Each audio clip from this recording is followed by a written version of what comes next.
تورات میں بھی یہی. ہاں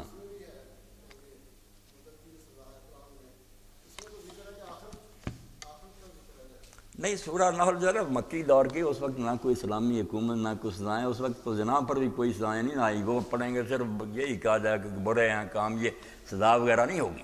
سزائیں تو جاری ہوئی نا جب حضور کو اختیار ملا، ریاست بن گئی، پھر حدود نافذ. ورنہ پہلے کی آتے ہیں پڑھیں، وہاں شراب کے بارے میں یہی آئے گا کہ برا کام ہے، سزا وغیرہ کچھ نہیں. یہ بعد میں پھر آتا ہے نا کہ بعض آ جاؤ ان سے، اور ایسے طریقہ سے اللہ نے ٹوکا. آخری آیت جو ہے، ورنہ پہلے یہی تھا کہ برا ہے نماز کے وقتوں. سورہ مائدہ میں ڈالتی کہ شیطانی کام ہے، رجس اور پلید ہے یہ شراب، فاجتنبوہ، دور ہٹ جاؤ اس سے.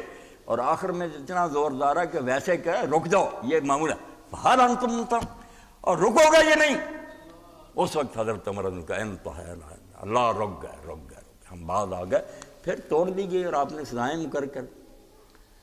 اور آخرت کا اگر یعقوب صاحب کہیں ذکر ہو، یہی پرویزیوں کی بدماشی، آخرت کا کسی جگہ ذکر ہو کہ وہاں اس کی سزا ملے گی، تو اس سے یہ نہیں نکلتا کہ دنیا میں ہے نہیں، وہ دوسری جگہ سے مل جائے گی.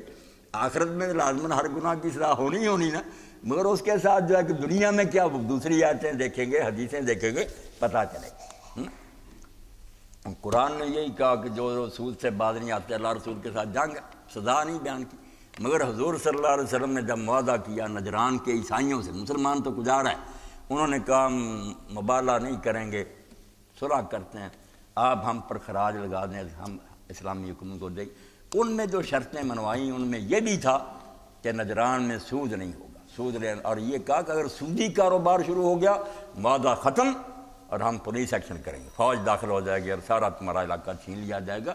اس لیے یہ چیزیں دوسری جگہ سے ملتی ہیں. ایک جگہ پڑھ لے کہ بس دوزخ ہے، دوزخ بھی اپنی جگہ ہے، وہ بھی ہوگی، مگر دنیا میں جو ہے وہ دوسری جگہ لکھا، وہ آنکھیں بند کر رہے ہیں.